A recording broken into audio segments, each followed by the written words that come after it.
رمضان رمضان رمضان يا حبيب رمضان رمضان ليتك دوما الرحمن الرحيم سبح اسم ربك الأعلى الذي خلق فسوى والذي قدر فهدى والذي أخرج المرعى فجعله غثاء أحوى سنقرئك فلا تنسى إلا ما شاء الله إنه يعلم ما يخفى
پڑھو اللہ کے نام سے جو بہت مہربان اور نہایت کرم فرما ہے۔ اپنے بلند و بالا مالک اعلیٰ کی تسبیح کرو، اس کی عظمت و تقدس کے گیت گاتے رہو، جس نے پیدا کیا، اعضاء درست کیے، جس نے نظام بنایا اور رہنمائی فرمائی اور جانوروں کے لیے چراگاہیں تیار فرمائیں، پھر ان کو سیاہ کچرے میں تبدیل کر دیا۔ موت و حیات، ترقی و زوال اور ابتدا و انتہا کا وہی مالک ہے۔ اے نبی، ہم آپ کو پڑھا رہے ہیں، یہ دنیا کی روایتی پڑھائی نہیں ہے۔ آپ وحی کے بارے میں فکر مند نہ ہوں، اس کا نقش ایسا سخت ہوگا کہ آپ بھولیں گے نہیں، سوائے اس کے جس کو اللہ ہی بھلانا چاہے۔ وہ کھلی اور چھپی، علانیہ اور مخفی تمام چیزوں سے واقف ہے، اور ہم آپ کو بسہولت آسانی کے راستے پر لے چلیں گے۔ نظام دین آسان بنایا گیا ہے، اس میں تنگی اور بیجا زحمت نہیں رکھی گئی ہے۔ اگر آپ کو جب اور جہاں محسوس ہو کہ نصیحت مفید ہوگی تو نصیحت کریں۔ نصیحت سے فائدہ وہی اٹھائے گا جس کے دل میں نرمی اور خوف خدا ہوگا، اور بدبخت ترین انسان اس سے گریز کرے گا جو سب سے بڑی آگ میں جھلسے گا، پھر نہ اس میں اس کو موت آئے گی نہ زندگی کے کوئی معنی ہوں گے۔ یقیناً وہ شخص کامیاب ہے جو پاکیزگی اختیار کرنے والا ہے، جو اپنے رب کا نام لے کر نماز پڑھتا ہے، جس کی عبادت تزکیے کے لیے ہوتی ہے اور زندگی پاکیزگی کے ساتھ گزرتی ہے۔ لیکن اے انسانوں، تم دنیا کی زندگی کو ترجیح دیتے ہو، حالانکہ آخرت ہی بہتر ہے اور وہی ہمیشہ رہنے والی ہے۔ یہ وہ حقیقت ہے جس کا تذکرہ پہلے صحیفوں اور کتابوں میں بھی کیا جا چکا ہے، خاص طور پر ابراہیم اور موسیٰ کے صحیفوں میں۔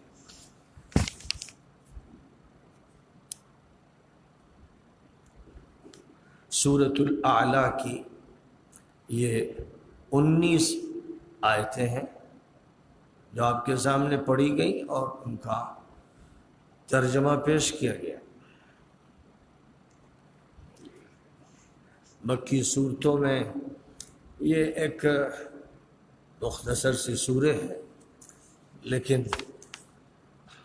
قرآن پاک کی جامعیت کی ایک بہترین مثال ہے، جس میں بہت سے مضامین کو سمیٹ دیا گیا ہے، اور اس میں سب سے زیادہ اس بات کی طرف توجہ دی گئی ہے کہ بندے کا رابطہ اللہ سے، اپنے معبود سے کیسے قائم ہو اور اس کے لیے اس کو کیا کرنا چاہیے۔ اللہ تعالیٰ کی طرف سے جو اس کا آسان طریقہ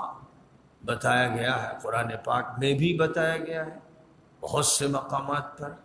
اور نبی اکرم صلی اللہ علیہ وسلم نے بھی اس کا بہت ہی زیادہ تفصیل کے ساتھ اور جزیات کے ساتھ تذکرہ فرمایا ہے۔ خود آپ کا حال یہ تھا کہ کان یذکر اللہ علی کل احیان، ہم وقت آپ اللہ کو یاد کرتے تھے، اور امت کو آپ نے یہی تلقین فرمایا کہ ہم وقت اللہ کو یاد کرنے کا نظام بنا لو، اور اللہ تعالیٰ کی جو صفات ہیں مثبت اور منفی، جن کا تعلق حمد سے ہے اور تسبیح سے ہے، الحمدللہ اور سبحان اللہ، مختصر سے دو کلمات ہیں لیکن پوری کائنات کو انہوں نے سمیٹ لیا ہے۔ آسمان و زمین کی ساری فضائیں حمد و تسبیح سے بھری ہوئی ہیں۔ یہ دو تمام صفات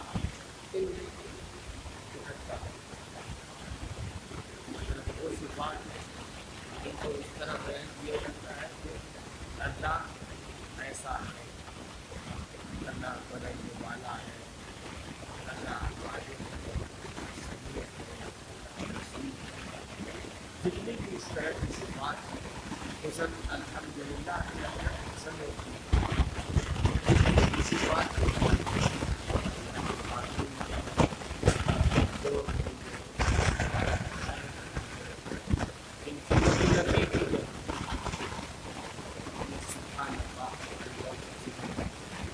اور اس اعتبار سے اللہ کی صفات اور صفات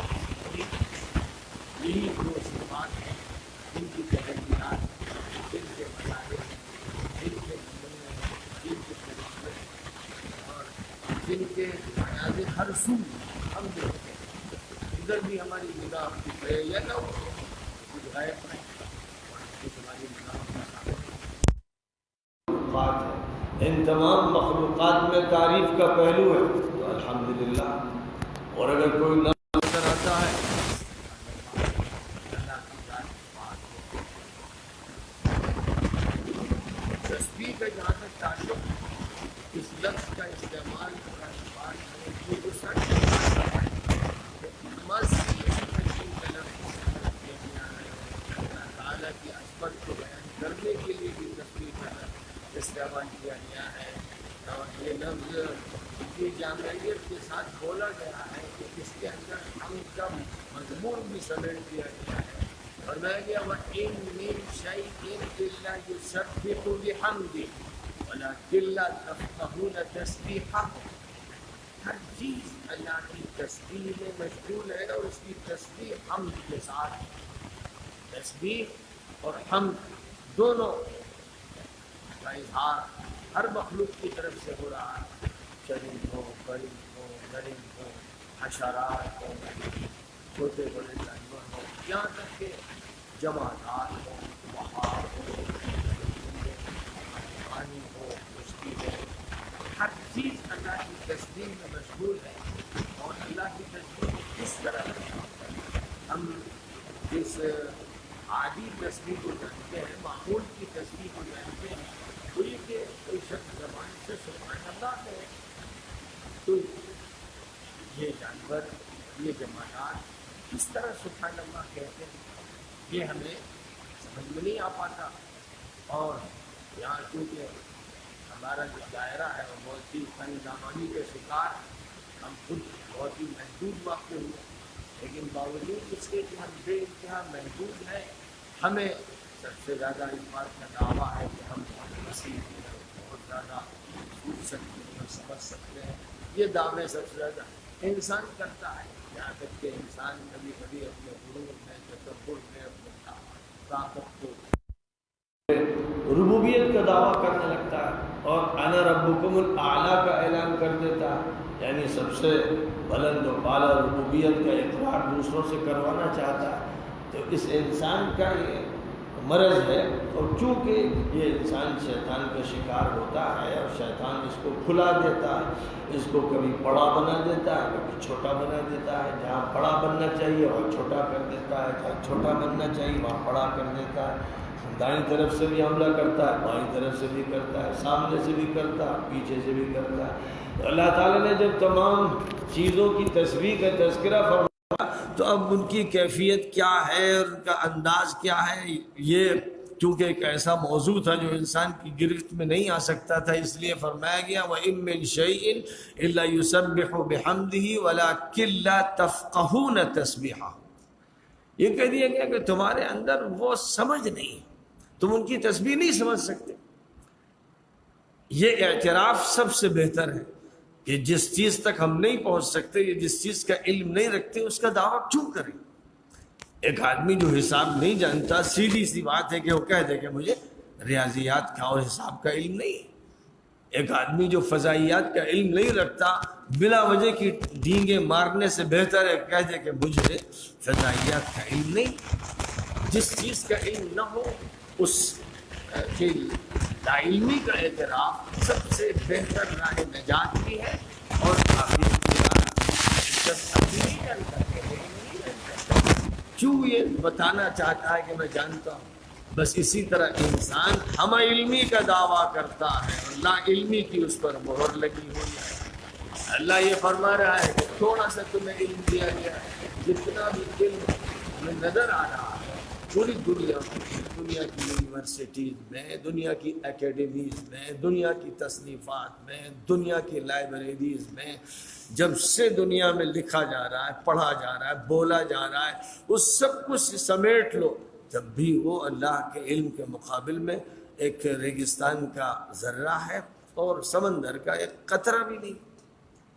یہ وہ حقیقت ہے جس کو اللہ تعالیٰ نے سمجھایا ہے. قرآن پاک کے مختلف مقامات پر یہ بات سمجھائی ہے، اور خاص طور پر جس وقت سورہ کہف میں اس کا ذکر کیا گیا کہ لوگ پوچھتے ہیں آپ سے روح کے بارے میں، یسألونک عن الروح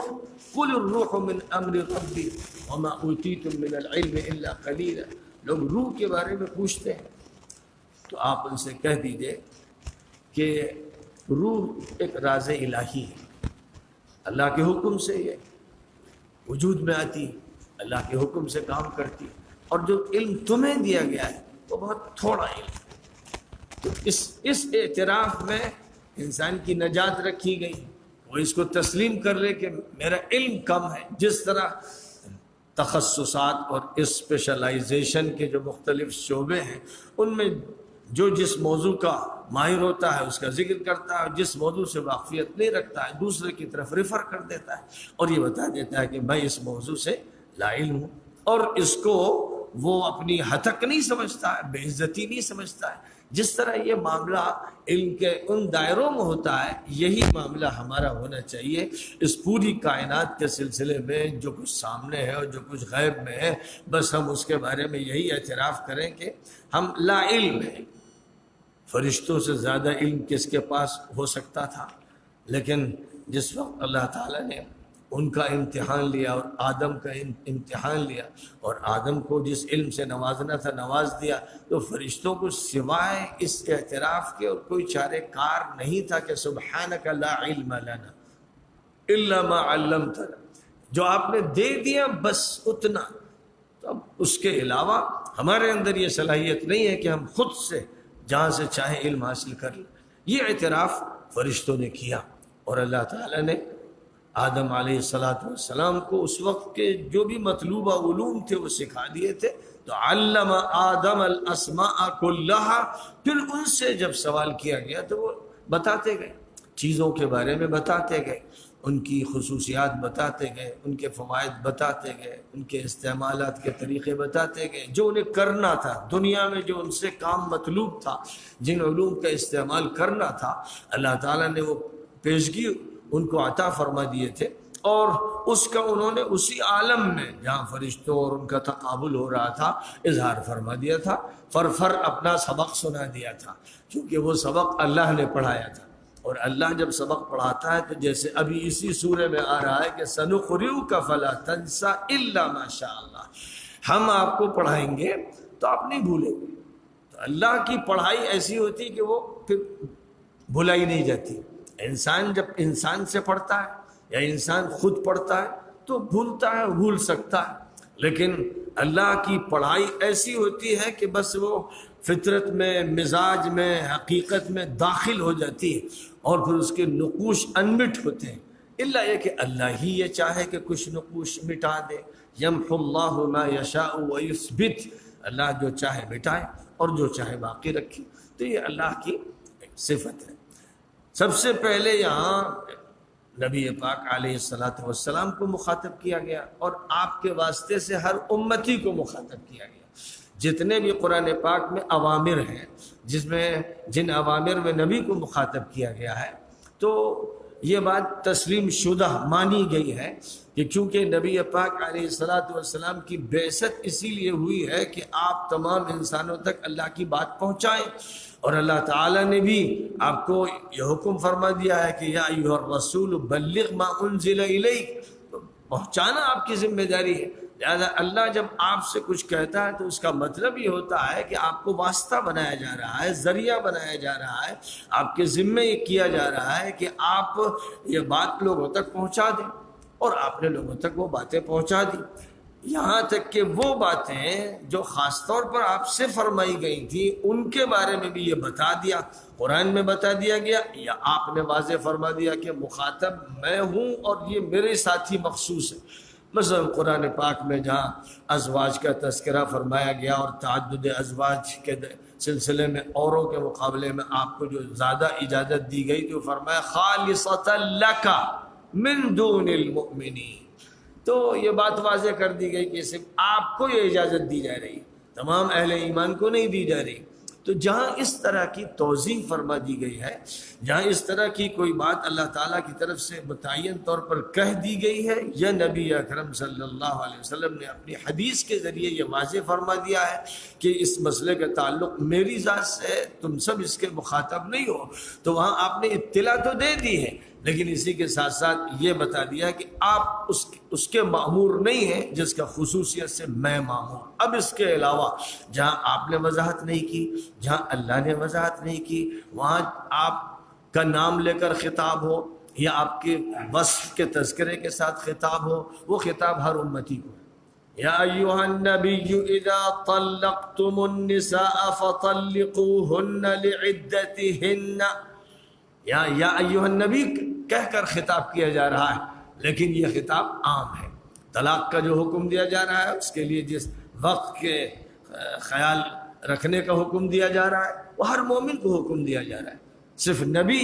اس کے مخاطب نہیں ہے، صرف نبی اس کے مأمور نہیں، اگرچہ متعین طور پر نبی کا نام لیا گیا ہے۔ ایسے یا ایھا النبی لم تحرم ما احل اللہ لک، یہاں خطاب صرف نبی کے ساتھ مخصوص نہیں، ہر امتی مخاطب ہے، کسی کو یہ حق نہیں ہے کہ وہ حلت اور حرمت کے فیصلے کرے، اور ظاہر ہے کہ جب نبی کو نہیں ہے تو پھر کسی اور کو کیسے ہو سکتا ہے۔ نبی کے بارے میں تو یہ بات سمجھ میں آتی ہے کہ نبی بھی قانون ساز ہے، حالانکہ نبی پاک علیہ الصلوۃ والسلام نے بھی واضح فرما دیا اور اللہ نے بھی قرآن میں بیان کر دیا کہ صرف قانون ساز اللہ ہے، نبی نہیں۔ نبی کے پاس اللہ کی طرف سے وحی آتی ہے، چاہے وہ وحی قرآن کی شکل میں ہو یا حدیث کی شکل میں ہو، تو نبی مأمور ہوتے ہیں اور نبی مبلغ ہوتے ہیں، اور نبی لوگوں تک وہ بات پہنچا دیتے ہیں۔ یہ ذمہ داری نبی ادا کرتے ہیں، نبی خود قانون ساز نہیں، قانون سازی کا اختیار صرف اور صرف اللہ نے اپنے پاس رکھا ہے۔ وَلَا تَقُولُوا لِمَا تَصِفُ أَلْسِنَتُكُمُ الْكَذِبَ هَذَا حَلَالٌ وَهَذَا حَرَامٌ لِتَفْتَرُوا عَلَى اللَّهِ الْكَذِبَ، تم اگر حلت اور حرمت کے یہ حلال ہے یہ حرام ہے اپنی طرف سے فیصلے کرو گے یہ جھوٹ ہوگا، یہ افتراء پردازی ہوگی، اس کی اجازت تمہیں نہیں دی گئی۔ اور نبی صلی اللہ علیہ وسلم نے حضرت عدی ابن حاتم رضی اللہ تعالی عنہ سے جب یہ فرمایا تھا کہ تم نے تو اپنے پادریوں کو خدا بنا رکھا ہے، تو وہ ایک دم سے چونک پڑے، کہنے لگے ایسا تو نہیں حضور، ہم نے ان کو خدا تو نہیں بنایا۔ تو آپ نے فرمایا کہ تمہارے پادری کسی چیز کو جائز کر دیں تو تم جائز مانتے ہو کہ نہیں،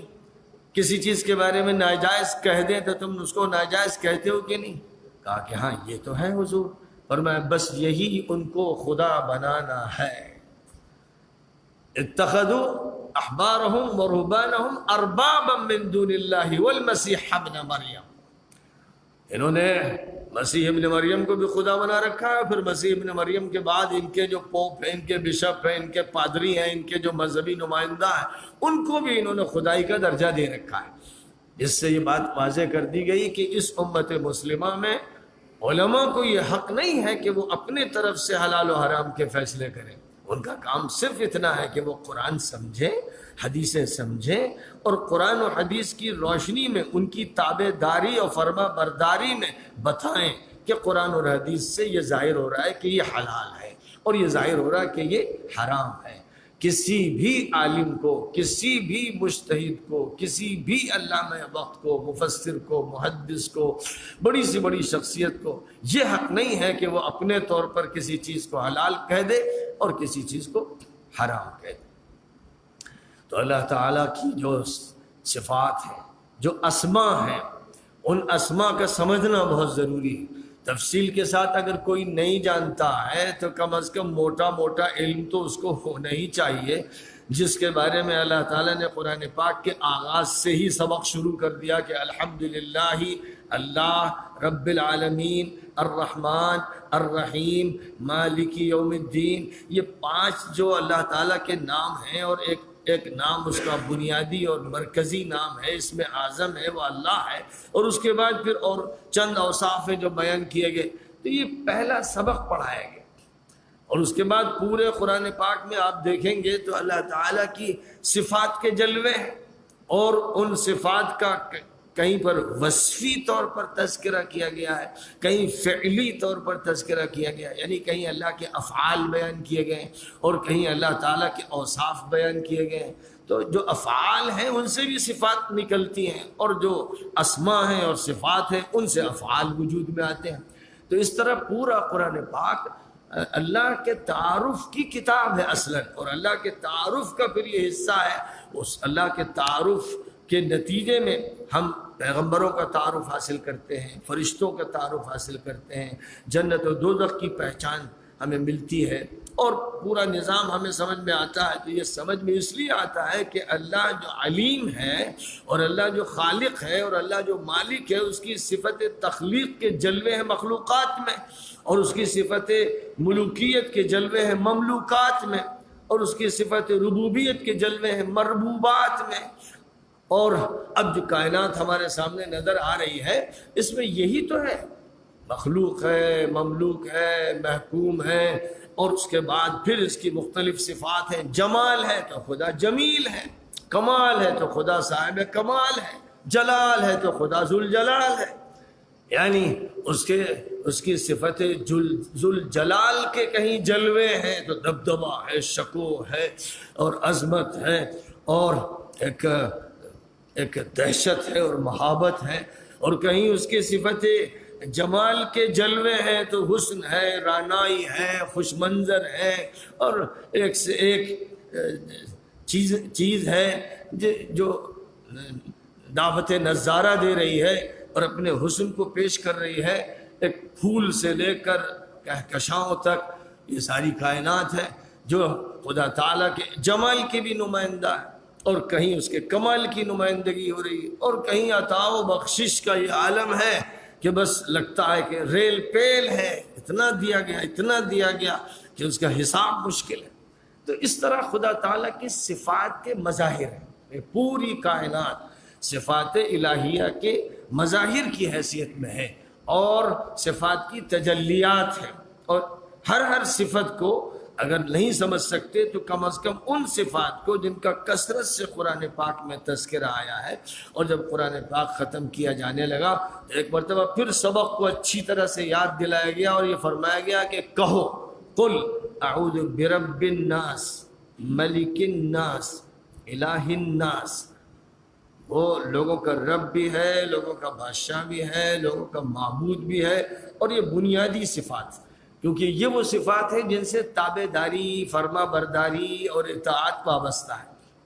اس کی اطاعت ہمیں کرنی ہے کیونکہ ہم اس کے مملوک ہیں، ہم اس کے محکوم ہیں، وہ ہمارا بادشاہ ہے، وہ ہمارا مالک ہے، وہ ہمارا پروردگار ہے، اور ہم نے اس کو ان حیثیتوں سے تسلیم کیا ہے۔ تو ان حیثیتوں کی یہ تقاضا ہے کہ ہم بچھے چلے جائیں، مٹے چلے جائیں، فنا ہوتے جائیں۔ یہ ہماری زندگی کا مطالبہ ہے، ہمیں اسی لیے وجود میں لایا گیا ہے۔ وَمَا خَلَقْتُ الْجِنَّ وَالْإِنسَ إِلَّا لِيَعْبُدُونَ، میں نے جنوں کو اور انسانوں کو صرف اس لیے پیدا کیا ہے کہ وہ میرے سامنے عاجزی کا اظہار کریں، آخری درجے کا تذلل اور خشوع اور خضوع اختیار کریں، اور پھر وہ مجھ سے محبت کریں اور میری طرف رجوع ہو۔ یہ سارے معنی لفظ عبادت کے اندر موجود ہیں۔ عبادت میں اللہ کی بندگی بھی ہے اور اللہ کی محبت بھی ہے، اور اللہ سے وہ خوف بھی ہے جو ہونا چاہیے، جو ذوالجلال والاکرام کا خوف دل میں ہونا چاہیے وہ بھی ہے۔ جب یہ تینوں باتیں جمع ہوتی ہیں تب عبادت کے صحیح معنی ظاہر ہوتے ہیں۔ یہاں اللہ تعالیٰ نے جب یہ فرمایا سبح اسم ربک الاعلی، تو اس کی وہ صفت کہ جس صفت کے مقابل میں ہر چیز پھر پست ہے، ہر بادشاہ پست ہے، ہر طاقت والا پست ہے، ہر مظہر پست ہے، پہاڑ کچھ نہیں ہے، اور اس بڑی سے بڑی چیز پستی کی نمائندگی کر رہی ہے، وہ اس کی صفت اعلیٰ ہے۔ اللہ بلند و بالا ہے۔ اللہ کی طرف جب اشارہ ہوتا ہے تو انگلی اوپر اٹھتی ہے۔ اس کا مطلب یہ نہیں ہے کہ ہم کسی خاص جہت کا تعین کر رہے ہیں، لیکن اس میں بھی شک نہیں ہے کہ خدا تعالیٰ جہات کا خالق ہے۔ اس نے جو جہتیں ہیں، رخ ہیں، وہ بھی اللہ کے پیدا کردہ ہیں، تو اس لیے کسی جہت میں اللہ کو پابند کرنا یہ اس کی شان سے فروتر ہے۔ اس لیے یہ نہیں کہنا ہے کہ وہ پورب میں ہے، وہ پچھم میں ہے، وہ اتر میں ہے، وہ دکھن میں ہے۔ اللہ نے فرمایا وَلِلَّهِ الْمَشْرِقُ وَالْمَغْرِبُ فَأَيْنَمَا تُوَلُّوا فَثَمَّ وَجْهُ اللَّهِ، پورب اللہ کا، پچھم اللہ کا، جدھر رخ کرو تم اللہ کی طرف متوجہ ہو سکتے ہو۔ یعنی اس کو جہتوں میں مت محدود کرو، چونکہ وہ زمان و مکان سے بلند و بالا ہے۔ اگر تم نے اس کو زمانے سے جوڑ دیا تو محدود کر دیا، اور جگہ سے جوڑ دیا تو محدود کر دیا، کیونکہ مکان جگہ مخلوق ہے اور زمانہ مخلوق ہے۔ تو جب زمانہ مخلوق اور جگہ مخلوق، زمان و مکان دونوں مخلوق ہیں، تو مخلوق تو خالق سے الگ ہے۔ خالق اگر مخلوق میں آ گیا تو اس کا مطلب حلول کر لیا گیا، اتحاد ہو گیا، اور پھر وہ مخلوق جو ہے اس کو خالقیت کی شان حاصل ہو گئی، وہ خالق کے ساتھ ضم ہو گیا۔ اس لیے زمانہ خدا بن جائے گا۔ اور جاہلیت میں یہ کہتے تھے، اور آج بھی کتنے ایسے ہیں جو کہتے ہیں وَمَا يُهْلِكُنَا إِلَّا الدَّهْرُ، زمانہ ہی ہم کو مٹاتا ہے، زمانہ وجود میں لاتا ہے۔ نسبت زمانے کی طرف کرتے ہیں۔ جو لوگ اللہ سے بھاگتے ہیں، فرار اختیار کرتے ہیں، وہ کبھی کہتے ہیں نیچر نے کیا جو کچھ کیا، باتوں کو منسوب کرتے ہیں کبھی فطرت کی طرف، کبھی طبیعت کی طرف، کبھی مادے کی طرف، کبھی زمانے کی طرف۔ یہ ساری نسبتیں شیطانی نسبتیں۔ نسبت کرنا ہے تو اللہ کی طرف، وَمَا تَشَاءُونَ إِلَّا أَن يَشَاءَ اللَّهُ، تمہاری مشیت بھی اللہ کی مشیت کے پابند ہے، تم چاہ بھی نہیں سکتے۔ خَلَقَكُمْ وَمَا تَعْمَلُونَ، تمہیں بھی اس نے پیدا کیا، اور جو بھی تم کچھ کرتے ہو وہ بھی اللہ کی تخلیق ہے۔ تو اب اللہ کی جو صفت ہے الاعلیٰ، یہ زمان سے ماورا ہے، مکان سے ماورا ہے، کائنات سے ماورا ہے، جہاد سے ماورا ہے، اور عقیدہ تنزیہ یعنی خدا سب سے بالاتر ہے اور ماورا ہے۔ اس عقیدہ تنزیہ کے لیے جو قرآنی لفظ ہے اور حدیثوں میں جو لفظ ہے وہ ہے سبحان اللہ، سبحان اللہ، سبحان اللہ۔ اس لیے اس لفظ کا بڑا مرتبہ ہے۔ جب یہ آیت کریمہ نازل ہوئی تھی تو حضور اکرم صلی اللہ علیہ وسلم نے صحابہ سے فرمایا کہ تم لوگ اب اس کو اپنے سجدے میں ادا کیا کرو۔ تو سبحان ربی الاعلیٰ اسی سے نکلا، یہ جو حکم ہے یہاں حکم دیا گیا ہے کہ سبح اسم ربک الاعلیٰ۔ تو اب اس حکم کی بنیاد پر جو جملہ تیار ہوا، جس جملے کو پیش کرنا ہے وہ ہے سبحان ربی الاعلیٰ۔ اس کے بعد جب اللہ کی طرف سے فرمایا گیا فسبح باسم ربک العظیم، تو نبی اکرم صلی اللہ علیہ وسلم نے صحابہ سے کہا تھا کہ اس کو تم لوگ رکوع میں ادا کیا کرو، یعنی وہ جو مامور ہے اس کو آپ نے رکوع کے ساتھ وابستہ کر دیا اور اس کو سجدے کے ساتھ۔ وجہ یہ ہے کہ عظیم کی جو صفت ہے وہ اعلیٰ کی صفت سے کوئی فروتر ہے، کم تر ہے۔ تو جب انسان آدھا جھکا ہوا ہو، یعنی تواضع کی جو شکل ہے، عاجزی کی جو شکل ہے وہ ابھی پوری نہیں ہوئی ہے، آدھی ہے کہ وہ جھک گیا ہے بالکل، اس نے اپنی پیٹھ کو پٹھرا بنا دیا اور سر کو نیچے کر لیا اور ہاتھ گھٹنے پر رکھ لیے، تو اس وقت خدا تعالیٰ کی صفات میں سے جو صفت اوسط ہے عظیم، اس کا ذکر ہونا چاہیے۔ اور جب وہ بالکل زمین پر چلا جائے، پیشانی رکھ دے، ناک رگڑ دے، جس سے زیادہ عاجزی اور بندگی کی کوئی شکل متصور نہیں ہے، تصور میں نہیں آ سکتی ہے، آخری درجہ وہی ہے کہ انسان سجدے کی حالت میں چلا جائے، تو پھر اللہ کی جو سب سے اعلیٰ صفت ہے، بلند صفت ہے، وہ ہے اعلیٰ کی۔ تو سبحان ربی الاعلیٰ اس حالت میں ادا کیا جائے۔ یہ نبوی اجتہاد ہے، یہ نبوی ذوق ہے، اور ظاہر ہے کہ حضور سے بڑا مجتہد دنیا میں کون ہوا ہوگا۔ حضور پاک علیہ السلام نے اجتہاد امت کو سکھایا، تو صحابہ کرام میں بہت سے مجتہد ہوئے، تابعین میں ہوئے، طبع تابعین میں ہوئے، اور اللہ کا کرنا کہ دوسری صدی میں تو مجتہدین نے ایسے ایسے مجتہد وجود میں آئے کہ انہوں نے دھاک بٹھا دی پوری دنیا میں، جن کا ڈنکا بج گیا، کروڑ انسان ان کے معتقد ہو گئے۔ ابو حنیفہ النعمان، مالک ابن انس، اور محمد ابن ادریس الشافعی، اور احمد ابن محمد ابن حنبل، یہ شخصیات اور انہی کی طرح کی شخصیات حضرت امام اوزاعی، امام لیث ابن سعد وغیرہ، یہ حضرات ایسے تھے کہ یہ اسلام کے معجزات تھے۔ اسلام کے اندر جو اپنی صلاحیت ہے اور اسلام جس طرح کی صلاحیتیں پیدا کرتا ہے، اس کا ایک مظاہرہ فقاہت میں، استنباط میں، اجتہاد میں ظاہر ہوا۔ تو سر فہرست ابو حنیفہ النعمان سامنے آئے، نمبر 2 پر مالک ابن انس آئے، نمبر 3 پر شافعی آئے، نمبر 4 پر احمد ابن حنبل آئے، اور ان سب کا جو رابطہ ہے وہ بھی اس نوعیت کا رابطہ ہے کہ ایک دوسرے سے کسی نہ کسی پہلو سے جڑا ہوا ہے، یا کم از کم اس کی معاصرت نے اس کو ایک دوسرے سے مربوط کر رکھا ہے۔ ابو حنیفہ کی سیادت اور قیادت اور ان کی فقاہت کی امامت سب کے نزدیک تسلیم شدہ ہے۔ مالک نے گھٹنے ٹیک دیے، شافعی ان کے پوتے شاگرد ہیں، یعنی ان کے شاگرد کے شاگرد ہیں، محمد بن الحسن کے شاگرد ہیں، احمد بن حنبل شافعی کے شاگرد ہیں، یعنی وہ پر پوتے شاگرد ہیں۔ اس اعتبار سے ابو حنیفہ کو سب سے بڑا مقام حاصل ہے، بلا اشکال حاصل ہے۔ اس پر کوئی اگر اعتراض کرتا ہے تو اس کا مطلب یہ ہے کہ وہ کم نظر ہے، وہ منصف نہیں، وہ حق ادا نہیں کر رہا ہے۔ لیکن جو بھی حق ادا کرے گا، اور کیا، مالک نے امام ابو حنیفہ سے جب ملاقات کی تو حیران ہو گئے، ان کی اجتہاد کی صلاحیت، ان کی قیاس کی صلاحیت، ان کی فقاہت سے دنگ رہ گئے، اور کہنے لگے کہ اگر مسجد نبوی کے ستونوں کے بارے میں یہ ثابت کرنا چاہیں کہ یہ سونے کے ہیں تو کر لیں گے۔ ایسی زبردست ان کے اندر طاقت ہے، حجت اور برہان اور دلیل پیش کرنے کی، یہ بے مثال ہے۔ اور امام شافعی نے تو کھلے بندوں اعتراف کیا کہ فقہ کا جہاں تک تعلق ہے، دنیا فقاہت ابو حنیفہ کے سامنے زانو تلمس طے کیے ہوئے، سب کے سب ابو حنیفہ کے محتاج ہیں فقہ میں۔ امام شافعی نے کھل کر اس کا اعتراف کیا۔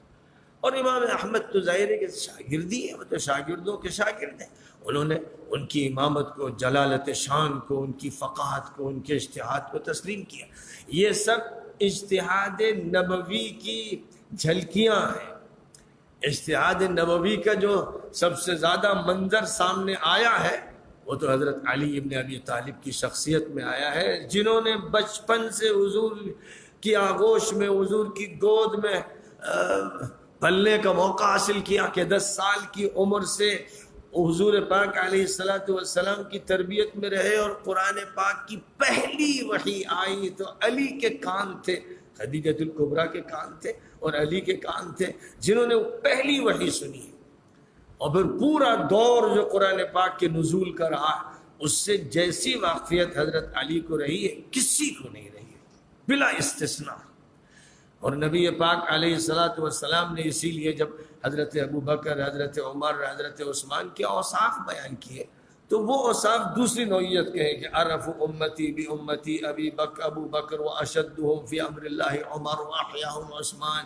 یعنی حضرت ابوبکر کی شفقت اور رأفت کا، اور حضرت عمر کی سختی کا اور مضبوطی کا، اور عثمان کی حیا کا تذکرہ ہے. یہ سارے پہلو ذکر کیے گئے ہیں، لیکن حضرت علی کا تذکرہ کیا گیا تو ان کے اجتہاد کا، ان کے علم کا، ان کی گہرائی کا، فیصلے کی طاقت کا. اقضاہم علی، اقضاہم علی، یعنی چیف جسٹس بننے کے اگر لائق ہے تو علی. اقضا کے معنی چیف جسٹس، کیونکہ قاضی کے معنی جسٹس، جج، اور اقضا یہ صفت تفضیل کا صیغہ ہے، تو جس کو قاضی القضات کہتے ہیں، جس کا مطلب خود بخود یہ نکلا کہ اگر قاضی القضات بننے کی نوبت آئے گی تو علی اس کے مستحق ہوں. اور ظاہر ہے کہ چیف جسٹس کا مرتبہ جو ہے اس کا سارا دار و مدار علم پر ہوتا ہے. تو اللہ نے ان کو جو علم دیا تھا، وہ تو ڈنکے کی چوٹ پہ کہتے تھے، کسی کے اندر یہ بات نہیں تھی کہ وہ کہے سلونی عما شئتم. حضرت علی ڈنکے کی چوٹ پہ کہتے پوچھو مجھ سے. قرآن کی کوئی آیت ایسی نہیں ہے کہ وہ کہاں اتری، کب اتری، کس پس منظر میں اتری اور مجھے نہ معلوم. تو جتنا علم قرآن کا ان کا تھا، اور نبی پاک علیہ السلام کو گھر کے اندر جس طرح انہوں نے سمجھا، اس میں وہ فائق تھے. دیگر مراتب میں ابو بکر فائق تھے، بہت سی باتوں میں عمر فائق تھے، بہت سی باتوں میں عثمان فائق تھے، اور ایک ترتیب ان کی خلافت کی رہی، اور پھر اسی بنیاد پر مراتب کی ایک ترتیب رہی. لیکن اس میں اور پھر حضرت علی کے بعد جو شخصیت حضور کے نزدیک اور صحابہ کے نزدیک بڑی صاحب علم تھی، بڑی فقیہ، بڑی مجتہد، وہ تھے عبداللہ بن مسعود رضی اللہ عنہ. وہ بھی شروع سے وہ علم کے ایسے جویا تھے، اور حضور پاک علیہ السلام سے استفادے میں اتنے پیش تھے، اور ذہانت اللہ نے ایسی بلا کی عطا فرمائی تھی کہ ان کے بارے میں کہا گیا کنیف ملئ علما، ایک چھوٹا سا گوشہ ہے، دبلے پتلے تھے، علم سے بھرا ہوا ہے. اور حضرت عمر رضی اللہ تعالیٰ عنہ نے جب کوفہ ان کو روانہ کیا تو فرمایا اے کوفے والو، میں اپنے اوپر تمہیں ترجیح دے رہا ہوں کہ عبداللہ ابن مسعود کو تمہارے پاس بھیج رہا ہوں، ان سے فائدہ اٹھانا. تو بہرحال بہت سے ہیں صحابہ جن کو یہ مقام حاصل ہوا، لیکن درجہ بدرجہ. تو اللہ تعالیٰ کی صفت اعلیٰ یہاں پر ذکر کی گئی ہے، اور اللہ تعالیٰ کی جو سلبی صفات ہیں، منفی صفات ہیں، یا یوں کہیے کہ جن چیزوں سے اللہ کی تنزیہ مقصود ہے، ان کے لیے سبحان اللہ کا لفظ بڑا ہی جامع ہے. اور سبحان اللہ و بحمدہ سبحان اللہ العظیم، ان دونوں کلمات کی پھر ایسی عظمت ہے کہ نبی اکرم صلی اللہ علیہ وسلم نے فرمایا تھا کہ کلمتان خفیفتان علی اللسان ثقیلتان فی المیزان حبیبتان الی الرحمن سبحان اللہ و بحمدہ سبحان اللہ العظیم. امام بخاری رحمہ اللہ نے اپنی کتاب کا اختتام کیا تو اسی حدیث میں کیا کہ دو کلمے زبان پر ہلکے ہیں اور اللہ کی میزان میں بہت بھاری ہیں اور رحمان کو محبوب ہیں، اور وہ ہے سبحان اللہ و بحمدہ سبحان اللہ العظیم. بہرحال احادیث میں اس کثرت سے الحمدللہ اور سبحان اللہ کی فضیلت، اللہ اکبر کی فضیلت، لا الہ الا اللہ کی فضیلت، اس کثرت سے کہ ایسا لگتا ہے کہ بس یہی آکسیجن ہے، یہی کھانا ہے، یہی پانی. اگر جسم کی دنیا کے لیے آکسیجن اور کھانا اور پانی کی اہمیت ہے تو روح کی دنیا کے لیے ان کلمات کی اہمیت ہے. انہی کلمات سے غذا ہے، انہی کلمات سے سیرابی ہے، انہی کلمات سے آسودگی ہے، انہی کلمات سے تراوٹ ہے، انہی کلمات سے شباب ہے، انہی کلمات سے روح کی دنیا آباد ہے. جسے بھی یہ مقصود ہو کہ وہ اپنی روح کی دنیا آباد کرے تو بس وہ انہی کلمات کو گنگناتا رہے، پڑھتا رہے، گاتا رہے، چہچہاتا رہے. جب لحن داودی کے ساتھ اللہ تعالیٰ نے پرندوں سے کہہ دیا تھا کہ تم چہچہاؤ، پہاڑوں سے کہہ دیا تھا تم گنگناؤ، تو انسان جو صاحب عقل ہے، صاحب ذوق ہے، صاحب زبان ہے، صاحب ضمیر ہے، اس کو یہ سبق کتنے اہتمام سے پڑھنا چاہیے. اب وہ اللہ جو سب سے بلند و بالا ہے، تخلیق اسی کی، خالق، تخلیق اسی کی. تخلیق ہر طرح کی ہے. اس نے حلال کو بھی پیدا کیا ہے، حرام کو بھی پیدا کیا ہے.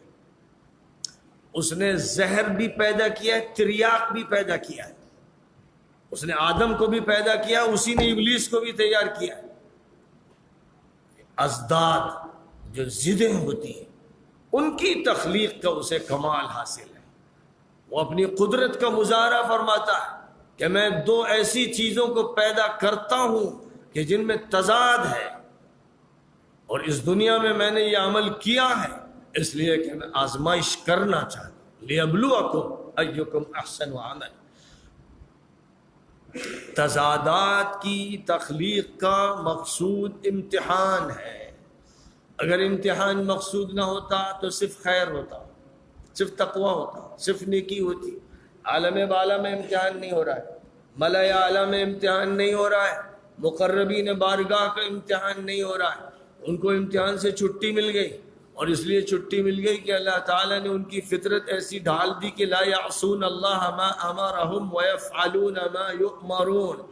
جیسے پہاڑ ہیں، جیسے دریا، جیسے سمندر، جیسے ستارے، جیسے سورج و چاند کے اپنا اپنا کام کر رہے ہیں، خدا تعالیٰ نے ان کو مجبور بنا دیا اور ایک ہی صفت ان کے ذمہ کر دی ہے. اسی طرح فرشتوں کا نظام ہے کہ وہاں آپ تلاش کریں گے تو صرف نیکی ملے گی، تقوی و سجدہ و رکوع و تسبیح و تحمید. اس کے علاوہ اب وہاں چاہیں کہ شر بھی مل جائے تو کتنا ہی تجسس کر لیں، ملے گئی. لیکن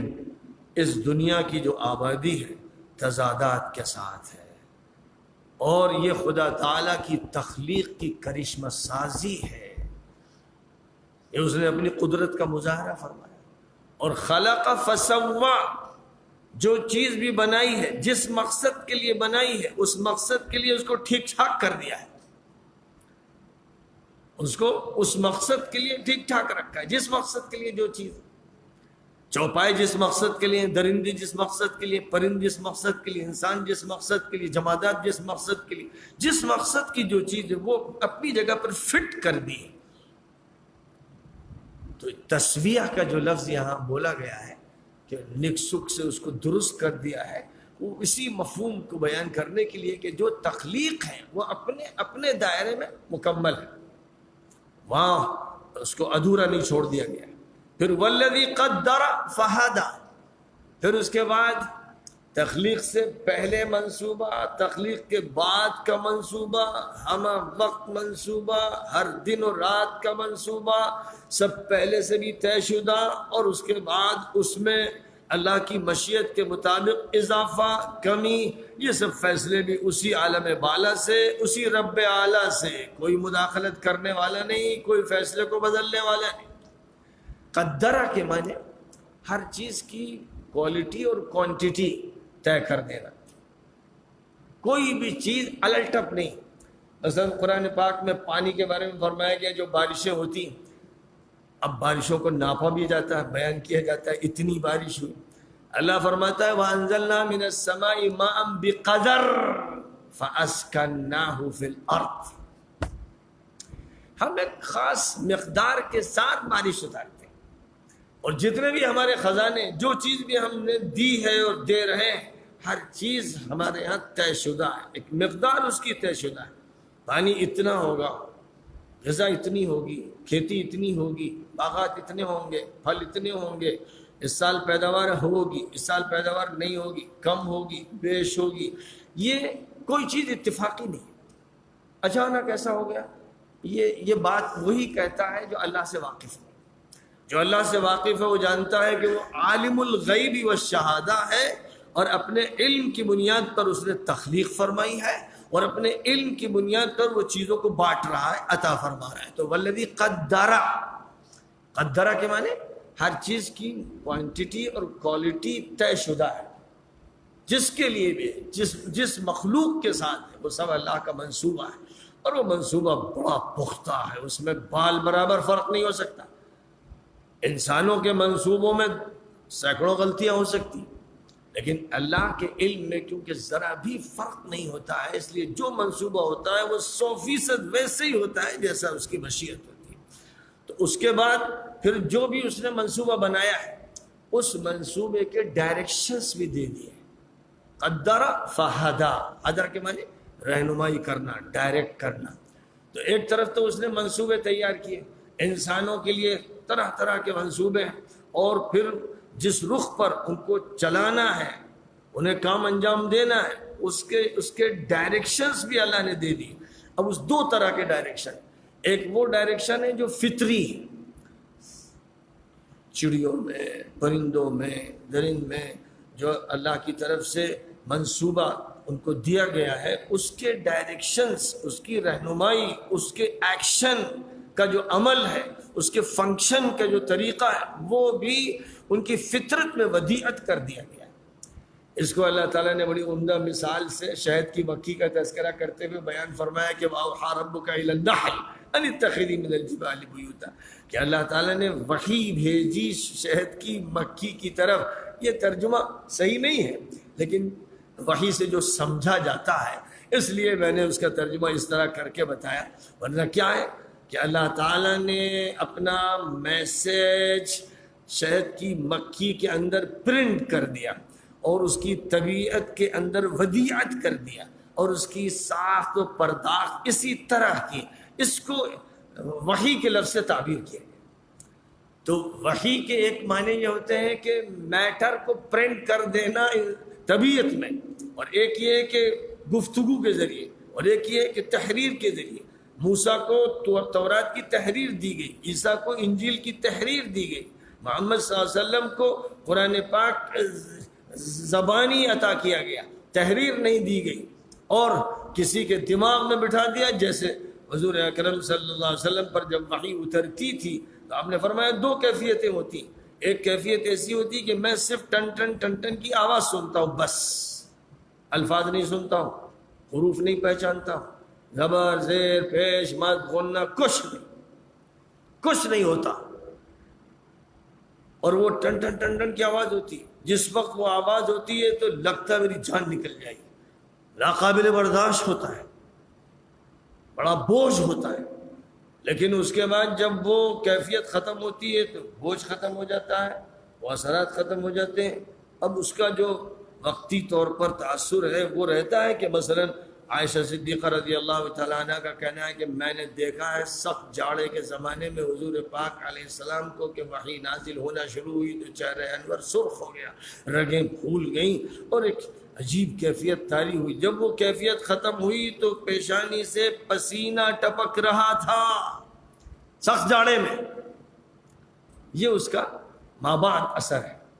اس کیفیت کا، اس بوجھ کا یہ اثر ہے۔ تو وہ بوجھ آپ نے محسوس کیا، لیکن وحی اللہ میاں کے ٹیلی پرنٹر سے پرنٹ ہو گئی، تو بغیر کسی تشبیہ کے جس وقت کمپیوٹر کی کھٹ کھٹ آواز ہوتی ہے یا ٹیلی پرنٹر چلتا ہے، اس کی کچھ آواز آپ سنتے ہیں، صرف کھٹ کھٹ سنتے ہیں، حروف ٹائپ ہو رہے ہوتے ہیں، اور اس کے بعد کاغذ پر پرنٹ ہو جاتے ہیں۔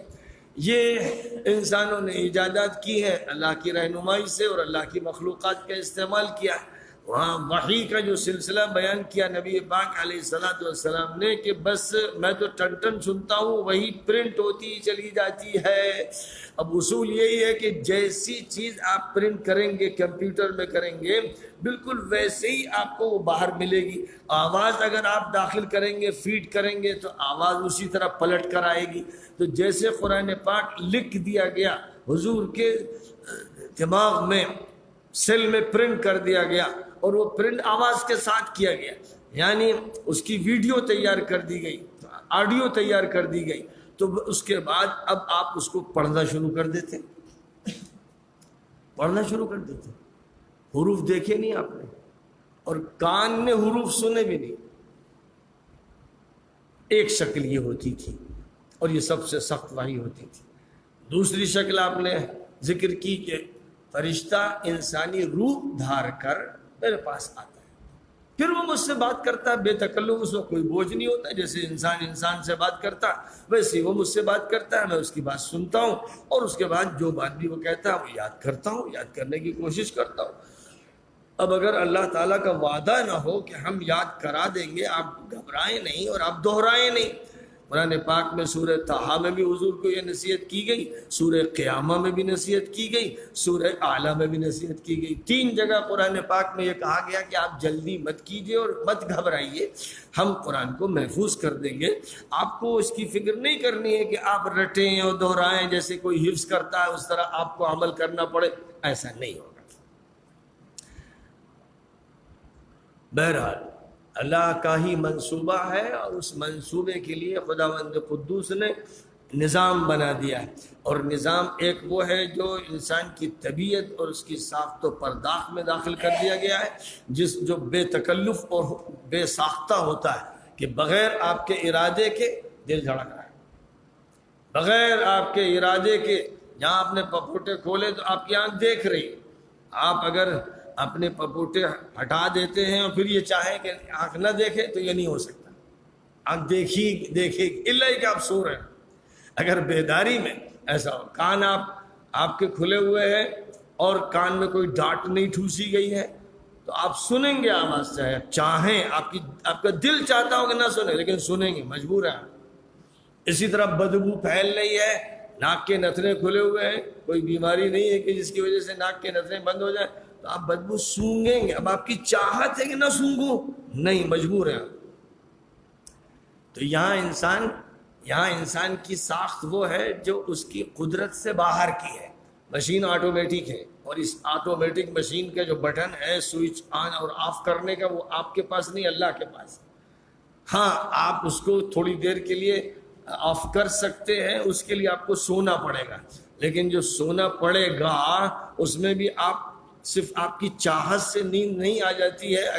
اگر آپ کی نیند نہیں آتی، کوئی مرض ایسا لاحق ہو گیا ہے تو آپ بستر پر کروٹیں لیتے رہیں گے اور نیند نہیں آئے گی۔ وہ بھی اللہ تعالیٰ کا ایک تحفہ ہے کہ وہ اللہ تعالیٰ دیتا ہے، جس طرح اس نے پانی کا اور کھانے کا اور آکسیجن کا انتظام کر رکھا ہے، ویسے ہی اس نے 24 گھنٹے میں کچھ وقت ایسا عطا کیا ہے جس میں آپ کے لیے نیند کا انتظام کیا ہے۔ وہ انتظام نہ ہوتا تو آپ اسے حاصل نہیں کر سکتے۔ اب اس کے بعد دوسرا وہ دائرہ کار ہے جو اختیار کا ہے۔ ہاتھ میرا یہاں رکھا ہے، یہاں بھی ہو سکتا ہے، اٹھا بھی سکتا ہوں، سر کے اوپر بھی لے جا سکتا ہوں، یہ میرا دائرہ اختیار ہے۔ بیماری سے خدا نخواستہ کسی آدمی کا یہ دائرہ اختیار ختم ہو جاتا ہے کہ فالج گر گیا تو وہ ایک عارضی مرض ہے جس نے اس کو متاثر کر دیا، لیکن یوں اللہ کی طرف سے اختیار ہے۔ آپ اپنے پیروں کا استعمال کر کے مسجد بھی جا سکتے ہیں، سینما گھر بھی جا سکتے ہیں۔ آنکھوں کا استعمال آپ خیر کے لیے بھی کر سکتے ہیں، شر کے لیے بھی کر سکتے ہیں۔ یہ جو دائرہ ہے اختیار کا، امتحان اسی میں ہوتا ہے۔ اللہ میاں کی طرف سے جو امتحان ہے جو چل رہا ہے وہ صرف دائرہ اختیار میں ہوتا ہے، اور جو دائرہ اضطرار ہے جہاں آپ کی مشیت نہیں چلتی ہے وہاں امتحان بھی نہیں ہوتا ہے، اس لیے اللہ ظلم نہیں کرتا۔ اگر اس دائرے میں امتحان لیا جائے تو ظلم ہو جائے گا، اور کیونکہ یہ صلاحیت سورج میں، چاند میں، زمین میں، پہاڑ میں نہیں رکھی گئی، دائرہ اختیار نہیں دیا گیا، تو امتحان بھی نہیں۔ امانت کبریٰ کا جہاں پر تذکرہ فرمایا گیا ہے کہ ہم نے آسمانوں، زمین اور پہاڑوں کے سامنے امانت یعنی اختیار کے دائرے میں عمل کرنے کی ذمہ داری سونپنا چاہیے، تو ان کی طرف سے زبان قال یا زبان حال سے معذرت کی گئی۔ ان عرضنا الامانة على السماوات والارض والجبال فابين ان يحملنها، اس بوجھ کو ہم نہیں سنبھال سکتے۔ اب ان کی زبان حال ترجمانی ہے، اور زبان قال کی ہو اللہ کے لیے تو بعید نہیں، لیکن یہ کہ انہوں نے اپنے کو مستثنا کرا لیا کہ امتحان ہمارا نہ لیجئے، جو کام لینا ہے آپ کو ہم سے لیجئے، آپ ہم کو اس کے لیے لازم کر دیجئے، پابند کر دیجئے کہ ہم نافرمانی کر ہی نہ سکیں۔ تو تمام مخلوقات نے یہ درخواست کی کہ ہمیں فرشتہ بنا دیجئے، جیسے آپ نے فرشتوں کو اختیار سے محروم کر دیا، نافرمانی کر ہی نہیں سکتے، بس ہم لوگوں کو بھی آپ اسی طرح رکھیے کہ ہم نافرمانی کر ہی نہ سکیں، ہم اپنے من سے طلوع ہوں اور اپنے من سے غروب ہوں، یہ ہم چاہتے ہی نہیں۔ آپ ہی نظام بنا دیجئے کہ طلوع و غروب کا نظام کیا ہوگا، گردش زمین کی کیسے ہوگی، رات کب ہوگی، دن کب ہوگا، آپ طے کر دیجئے، ہمارے اوپر مت چھوڑیے۔ تو یہ طے ہو گیا۔ والذی قدر فہدی، یہ سارے موضوعات ان دو لفظوں کے اندر سمٹے ہوئے ہیں۔ اب اس کے بعد آئیے زمین پر دیکھیے، چارہ دیکھیے، پودے دیکھیے، کھیت دیکھیے، باغات دیکھیے، درخت دیکھیے۔ والذی اخرج المرعى، وہ سب چیزیں ہیں جن کو چگا جاتا ہے، چرا جاتا ہے، کھایا جاتا ہے، اس سبزہ، وہ کھیت، ان سب کو دیکھیے کہ ان کا ایک وجود ہوتا ہے، ایک زندگی کا وقت ہوتا ہے جب وہ لہلاتی ہے، اور اس کے بعد پھر ان کی موت کا وقت آتا ہے جب وہ سوکھ جاتی ہیں، کھیتیاں سوکھتی ہیں، پھر کچرا بن جاتی ہیں، رون دی جاتی ہیں، بھوسا بن جاتی ہیں۔ فجعلہ غثاء احوا، یہ موت و حیات کے مناظر انسان دکھائے جا رہے ہیں، نباتاتی زندگی کی موت اور حیات کے مناظر بار بار دکھائے جا رہے ہیں تاکہ ہر انسان کو یہ معلوم ہو جائے کہ جس طرح یہ زندگی آ رہی ہے اور موت آ رہی ہے ویسے میرے ساتھ بھی ہونا ہے، اور ماضی کو دیکھے گا تو اس کو پتہ ہی چل جائے گا۔ حال میں دیکھ رہا ہے کہ بچے پیدا ہو رہے ہیں، اور ادھر دیکھ رہا ہے کہ قبرستان جا رہے ہیں، کوئی کسی عمر میں جا رہا ہے، کوئی کسی عمر میں جا رہا ہے، تو موت و حیات کا جو سلسلہ ہے وہ جاری و ساری ہے، اس کا نظارہ کر رہے ہیں۔ ان حقائق کا تذکرہ کرتے ہوئے اب اللہ تعالیٰ نے فرمایا، نبی اکرم صلی اللہ علیہ وسلم کو مخاطب کرتے ہوئے کہ ہم آپ کو پڑھائیں گے، ہم بتائیں گے کہ آپ کو کیا حاصل کرنا ہے، کیا کام کرنا ہے، کس طرح کرنا ہے، کن حالات میں کیا موقف اختیار کرنا ہے، سوال کا جواب کیا دینا ہے، کسی مسئلے کو کس طرح حل کرنا ہے، استفتاء کا فتویٰ کیسے دینا ہے، جنگ اور صلح میں کیا قدم اٹھانا ہے، وغیرہ وغیرہ، یہ سب ہم بتائیں گے۔ اور ہم جو بتائیں گے وہ آپ کے دماغ کے سیل میں لکھ دیں گے، بولیں گے نہیں آپ۔ ہاں ہم چاہیں گے کسی چیز کو مٹانا تو ہم مٹا دیں گے، ہم ہی لکھیں گے، فیڈ کریں گے، اور ڈیلیٹ کرنا بھی ہمیں معلوم ہے۔ تو اب جس طرح کمپیوٹر پہ بیٹھنے والا فیڈنگ بھی کرتا ہے، ڈیلیٹنگ بھی کرتا ہے، اللہ میاں نے فرمایا کہ یہ سب ہم نے تمہیں چھوٹا سا علم دیا ہے، ایک ذرہ جس کی بنیاد پر تم کر رہے ہو فیڈنگ اور ڈیلیٹنگ، اور پوری کائنات کی ہم کرتے ہیں، ڈالتے بھی ہیں، دیتے بھی ہیں، اور جب چاہتے ہیں جس چیز کو چاہتے ہیں مٹا دیتے ہیں۔ اس لیے کہ جو چیزیں کھلی ہوئی ہیں وہ بھی ہمارے سامنے ہیں، ہمارے علم میں، جو چیز ڈھکی ہوئی وہ بھی ہمارے علم میں۔ اب یہ کہ ہم نبی سے اللہ تعالیٰ یہ فرما رہا ہے کہ ہم جنت کے راستے کی طرف، عافیت کے راستے کی طرف، ترقی اور خوشحالی کے راستے کی طرف، عروج کے راستے کی طرف سہج سہج آپ کو لے چلیں گے۔ حالات بہت سے آئیں گے، ان سے گھبرانے کی ضرورت نہیں۔ جب آپ دعوت کا کام لے کر کھڑے ہوں گے تو مخالفتیں ہوں گی، طوفان اٹھیں گے، لیکن ہم آپ سے یہ وعدہ کر رہے ہیں، پہلے سے ہم بتا رہے ہیں کہ آپ کو ہم لے کر اس منزل پر پہنچائیں گے جو منزل آپ کے لیے طے ہے۔ یہ اعتماد اللہ تعالیٰ نے مکی ابتدائی دور میں اپنے نبی کے اندر پیدا کر دیا تھا، ابتدائی دور سے۔ اسی لیے حدیثوں میں اس کا ذکر ملتا ہے اور سیرت کی کتابوں میں کہ نبی صلی اللہ علیہ وسلم مکہ مکرمہ میں تبلیغ کے لیے نکلتے تھے، قبیلوں کو مخاطب کرتے تھے تو یہ فرماتے تھے کہ میں جو بات کہہ رہا ہوں اے لوگوں اسے مان لو گے تو عرب اور عجم کے مالک بن جاؤ گے۔ مکے میں جہاں ہر طرف مخالفت تھی، ظلم تھا، بلال ریت پر لٹائے جا رہے ہیں، پتھر کی سل رکھی جا رہی ہے، خباب کو انگاروں پہ لٹایا جا رہا ہے، اتنے سخت حالات میں آپ دنیا کی حکومت کی باتیں کر رہے ہیں۔ لیکن آپ کو یقین ہے کہ جس مشن کے ساتھ اللہ نے مجھے بھیجا ہے وہ پورا ہو کے رہنا ہے، ذرا سا شک و تردد نہیں۔ اس لیے آپ مکہ مکرمہ میں قبیلوں میں جا جا کر یہ کہتے تھے کہ کلمۃ تقولونها تملکون بها العرب والعجم، میں تم سے یہ کہہ رہا ہوں، ڈنکے کی چوٹ پر کہہ رہا ہوں کہ یہ کلمہ لا الہ الا اللہ کو تسلیم کرنے کے نتیجے میں تم عرب و عجم کے مالک بن جاؤ گے۔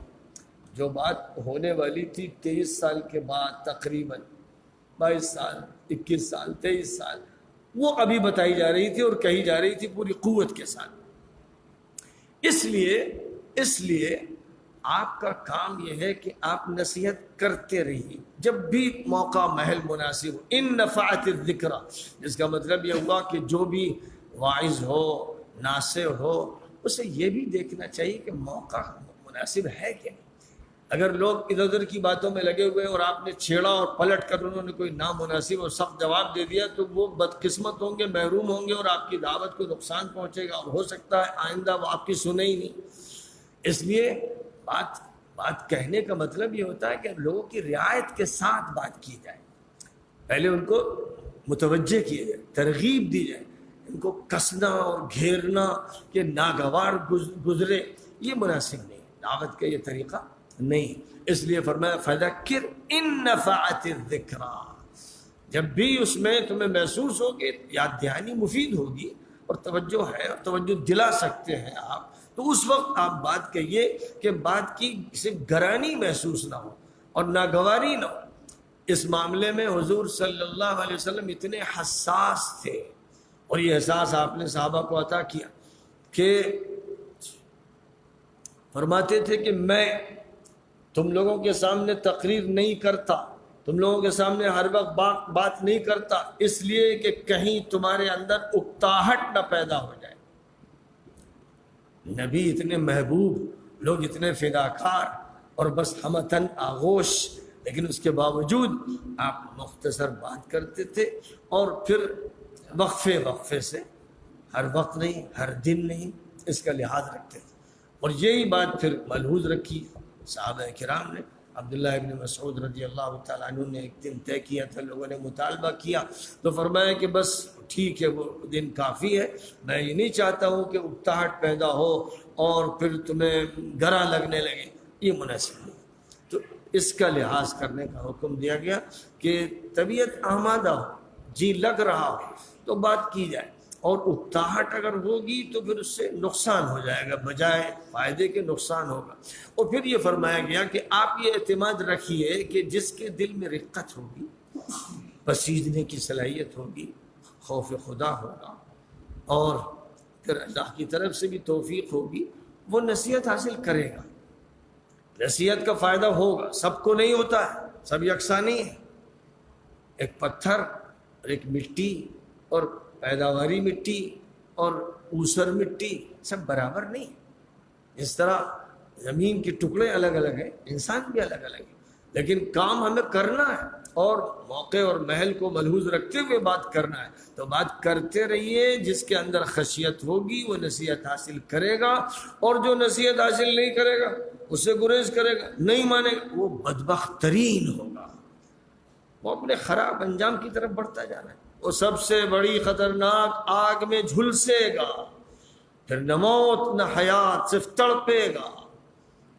کامیاب کون ہوگا؟ کامیاب وہ ہوگا جو نصیحت حاصل کرے گا، جو اپنی پاکیزگی کی فکر کرے گا، جو اللہ سے لو لگائے گا، جو اپنے دل کے اندر نرمی پیدا کرے گا،